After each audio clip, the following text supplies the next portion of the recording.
Yehova Zvaot Elohim, Kadosh, Kadosh, Kadosh.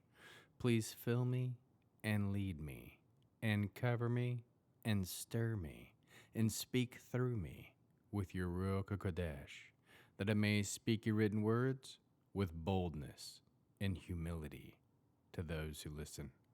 I ask all these things in Yeshua HaMashiach's name. Amen. We'll start with the Shema. Listen and obey. Children of Yehova, pay careful attention and respond. Yehova is our power and authority. Yehova works in unity with himself, and you shall act upon your love to Yehova with your power and authority, with your thoughts and mind, with your entire body, with all the muchness that you have. Yod, Hey, Vav, Hey. Hand, behold, now, behold. 2 Kings chapter 16. It was in the 17th year of Pekach, the son of Remaliah, that Ahaz, the son of Yotam, king of Yehuda, began his reign. Ahaz was 20 years old when he began to rule, and he reigned 16 years in Jerusalem. But he did not do what was right from the perspective of Yehova his God, as David his ancestor had done. Rather, he lived in the manner of kings of Israel. He made his son pass through fire as a sacrifice, in keeping with the abominable practices of the pagans, whom Yehova had thrown out ahead of the people of Israel. He also sacrificed and offered on the high places, on the hills, and under any green tree. Then Ritzin, king of Aram, and Pekach, son of Remaliah, king of Israel, came up to fight against Jerusalem. They put Ahaz under siege, but they could not overtake him. It was at that time that Ritzin, king of Aram, recovered Elat for Aram and drove out the Judeans from Elat, whereupon people from Edom came to Elat to live, as they do to this day.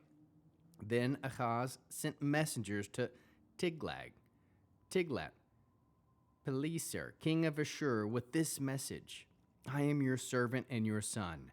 Come up and save me from the king of Aram and the king of Israel, who are attacking me. Ahaz took the silver and the gold that was in the house of Yehova and the treasuries of the royal palace, and sent it as a present to the king of Ashur.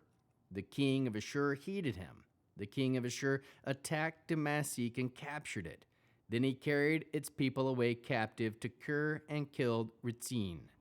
When King Ahaz went to Damascus to seek Tiglath-Pileser, king of Ashur, and saw the altar that was in Damascus, he sent a drawing and model of the altar to Uriah the Kohen, with details of its construction and decoration.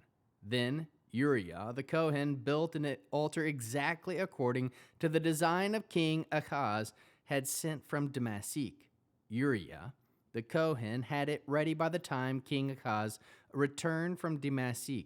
When the king arrived from Damascus, he saw the altar. The king approached the altar and offered on it. He offered his burnt offerings, his grain offerings, poured out his drink offering, and splashed the blood of his peace offering on the altar. The bronze altar which was before Yehova, he brought from the house, from between his own altar and the house of Yehova, put it on the north side of his own altar. Then King Ahaz instructed Uriah the Kohen as follows: Henceforth, it is on the large altar that you are to offer the morning burnt offerings and the evening grain offerings, the king's burnt offerings and his grain offerings, together with the burnt offering and all the people of the land, their grain offering and their drink offerings. And you are to splash all the blood on the burnt offering against it, and all the blood of the sacrifice. As for the bronze altar, I will take care of that. Uriah the Kohen acted in accordance with everything King Ahaz ordered. King Ahaz removed the panels of the trolleys and took the basins off them. He took the seat off the bronze oxen supporting it and set it in the stone pavement. And because of the king of Ashur, he removed from the house of Yehova the colonnade used on Shabbat that he had built for it, and the king's entranceway outside it. Other activities of Akaz and all his accomplishments are recorded in the annals of the kings of Yehuda. Akaz slept with his ancestors and was buried with his ancestors in the city of David.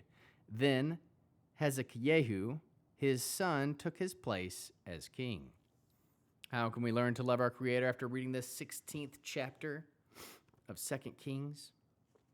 We can aim to do what is right. We can aim to do what is right from the perspective of Yehova, your Elohim, as David did what was right.